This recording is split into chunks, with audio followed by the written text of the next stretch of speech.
Hey everyone, it's Steven here, and today I'm reviewing the Sceptre C40 Nebula 40-inch monitor. As with all my reviews, we're going to start with the specs first, and then move on to what I like about the monitor, what I don't like, and then wrap everything up. The C40 has a VA LCD panel with 38.5 diagonal inches of active screen space and a 16:9 aspect ratio. This has a 1440p resolution with a 3000R curve and 165Hz refresh rate when using the DP port and 144Hz when using HDMI. In terms of ports, this has two DP 1.4, two HDMI 2.0, not 2.1 for console players out there, and one 3.5mm headphone jack. The response time is 1 millisecond MPRT, which is moving picture response time, which isn't the fastest when compared to G to G, gray to gray. From everything I've read though, a 1 millisecond MPRT is close to a 4 millisecond G to G. This has AMD FreeSync Premium and covers 99% of the sRGB color gamut with a dynamic contrast ratio of 1,000,000:1 and a regular contrast ratio of 3,000:1. This has a color depth of 16.7 million colors. The brightness, also called nits, is 350 candelas per square meter, and this has HDR 400. The backlight type is edge lit LED and has a life of 30,000 plus hours. The panel does have anti-flickering, and the surface treatment is 25% haze with a hard coating of 3H, which does give this a shine that I haven't seen on a monitor in a long time. The monitor can tilt forward 5 degrees and back 15 degrees, swivel plus 15 degrees to minus 15 degrees, and has a height adjustment of 3 to 5 inches. This is VESA compatible with 75mm by 75mm.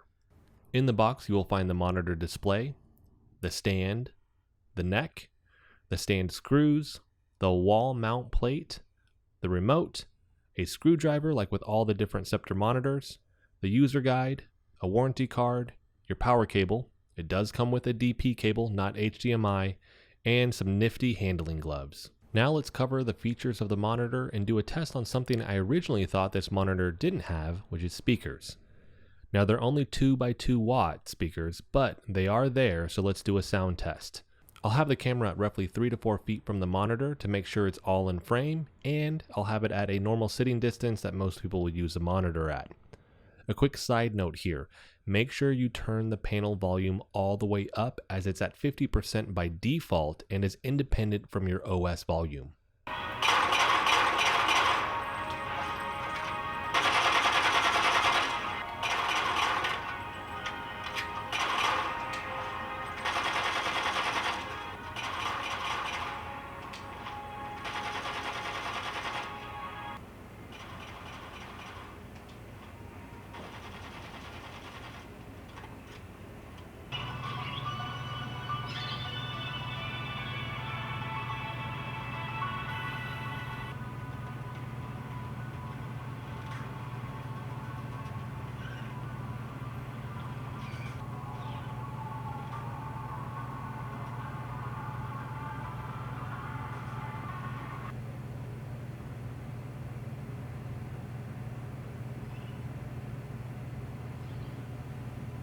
The volume is okay, but at 2 watts you'll most likely want to have external speakers or use a headset with this panel. Next, let's look at the menu settings. The menu is accessed by using the remote, which is the easiest way in my opinion, or the single button under the Sceptre logo at the bottom of the panel. Here you'll find your quick start, picture, color, and system. To start, let's look at picture, where I want to highlight a handful of things. First, let's look at the presets. You have user, standard, RTS, FPS, Eco,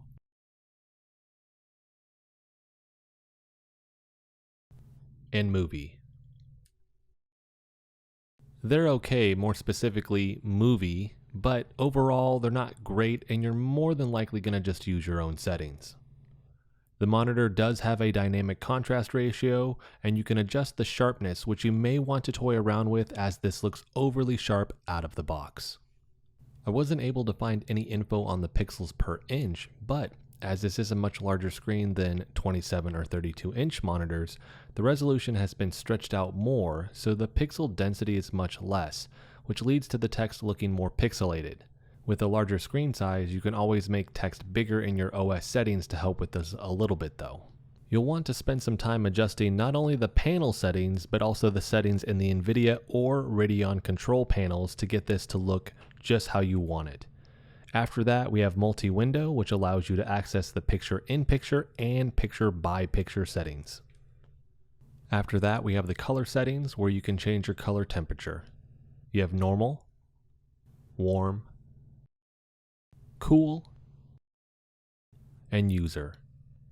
User will allow you to tweak the individual colors and give you access to the advanced tab, which will then open more colors for you to tweak. You'll have gamma, tint, saturation, and blue light shift here also. Finally, we have system, which gives you access to the overdrive settings, which is response time. Here you'll also find FreeSync Premium, HDR, sleep mode, and back cover light, which has spectrum or user. User allows you to change the light mode to breathing, static, or strobe. You can change the color and brightness here also. The last thing I want to cover is the volume here. As I mentioned, you'll want to change this to 100% as it's at 50% out of the box.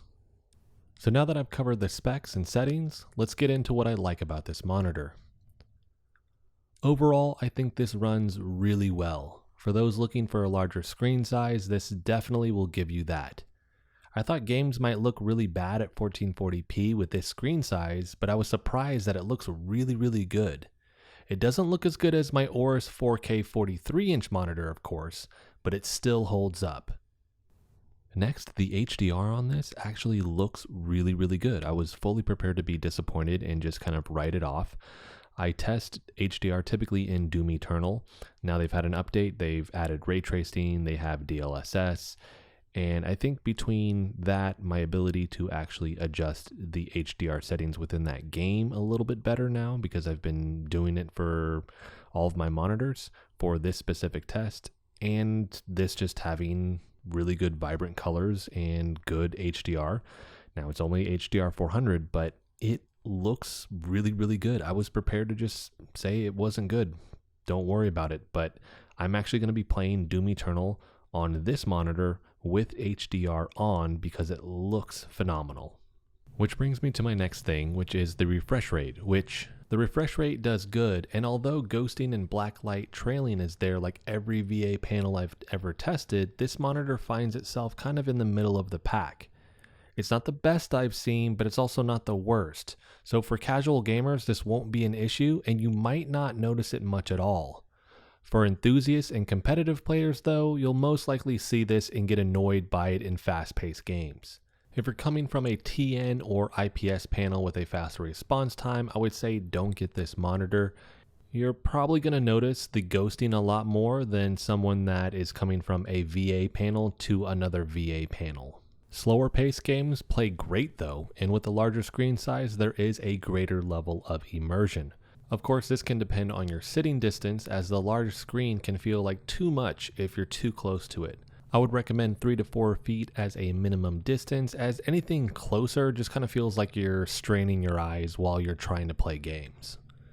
Since this is VESA compatible, that may be something to consider for those with a smaller desk space.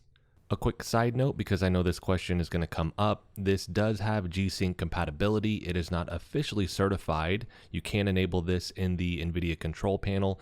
All the video showcased in this video is with it on. It looks good with it on or with it off, but for those that have an NVIDIA GPU, you can enable that with this panel. I think the colors with this panel are pretty good in terms of the vibrancy that they can achieve, and the subtle curve here is nice to have. Now originally I thought the panel's glossy screen would annoy me, as you can actually see reflection in it way more than other matte style finish panels I've used, but it does make the colors pop more, and the more I play on it, the more I like it. Now out of the box, it doesn't look great for the presets like I mentioned earlier, but if you spend some time with this, you can make this look incredible. Blacklight bleed is minimal also, but unfortunately I couldn't get a good video off of my DSLR camera, so I used my iPhone 12 Pro, and it still doesn't look quite like it does in person. The iPhone makes it look like there's this dark spot in the middle of the monitor at certain angles, but when I hit this one angle, it looks just kind of smooth across it, and that's how it actually looks in person. Lastly, I like the remote. It's a nice touch, and it makes navigating the menu much easier than pressing the button at the bottom, especially on these larger screens. So at this point, I feel like any positive with this monitor has a potential negative, and a big one here is going to be the HDMI ports. I like that this has 2 DP and 2 HDMI ports, but I would have liked to have seen the HDMI 2.1 and not 2.0. This monitor would be a great fit for console players looking to get 4K 120Hz with the Xbox Series X or PlayStation 5. Now I've gotten comments on my other monitor reviews like the Samsung G5 with HDMI 2.0 where people can get upscaled 4K 120Hz on their Xbox Series X, which is nice, but I can't test that out yet in person. Now I know these consoles can have a 1440p option also from what I've read, but until I can test it myself, it makes me nervous to recommend it to console players. My son comes home with his Xbox Series X soon, so I'll test it when he does and update my findings in the description. Next, the speakers are a nice touch, but I would have liked to have seen them at 5 to 7 watts for a more robust sound. You'll most likely end up just using external speakers or a headset with this because they're just too quiet. For any PC people out there that choose parts based on a particular look or how everything goes together, you might not like this monitor based on the white color of the mold. Now this makes this more unique, as I know most of the time it's hard to find a monitor with similar specs with a white mold to go with a build that has a white PC case and peripherals, but this may deter some people from buying it just based on the color of the mold because it doesn't fit the aesthetics of their build. I know, snobby PC players, right? Although I bet money there are some PlayStation 5 players that like this because it matches the PlayStation 5, and some Xbox Series X players that don't like it because it doesn't match the Xbox. Next, at this price point, I would have liked some extra USB ports also. I know not everyone needs them, but I personally go for monitors with that so I can connect my PC peripherals to it. I think the glossy finish on the panel might be negative for some people also, even though I've come to really like it. Some people just might be really annoyed by how much it actually creates a reflection. And lastly, I want to cover something that I covered a little bit earlier in the video, and it is the screen size in regards to the PPI, the pixels per inch. I don't know what that is, but because you've gone 1440p and stretched it out from 27 or 32 inches all the way up to 40 inches, the pixel density is less. And what that means is you're going to notice more pixelation in text. So for anybody that writes papers, maybe the larger screen size is nice, especially if you blow up the text size in your OS, your operating system. That can be something that can help that a little bit. It still looks a little bit pixelated, but for anybody that's maybe doing that, or they do a lot of productivity stuff, maybe you're editing videos or anything like that, just understand that there's a trade-off. You get the bigger screen size, but the sharpness isn't quite there. So once again, things can look pixelated because of just the lack of the same amount of pixels per square inch compared to a 32-inch or a 27-inch monitor. Now at 4K, this wouldn't be an issue, but this isn't 4K, this is 1440p, so something to consider when you're looking at buying this monitor. So overall, I think this monitor is probably in a niche position as it has a lot of great features, but also lacks some that it would have made it more appealing to most people, especially console players. At least that's my opinion right now until I get to test the upscaling with this with the Xbox Series X. For those looking for a larger 1440p monitor in regards to gaming, not so much productivity, but for gaming, that's not an ultra-wide monitor and you're not extremely concerned about the ghosting or black smearing that comes with a VA panel, then this might be the right monitor for you. I'll have a link for this in the description. If there's anything I didn't cover in the video that you want to know about, hit me up in the comment section.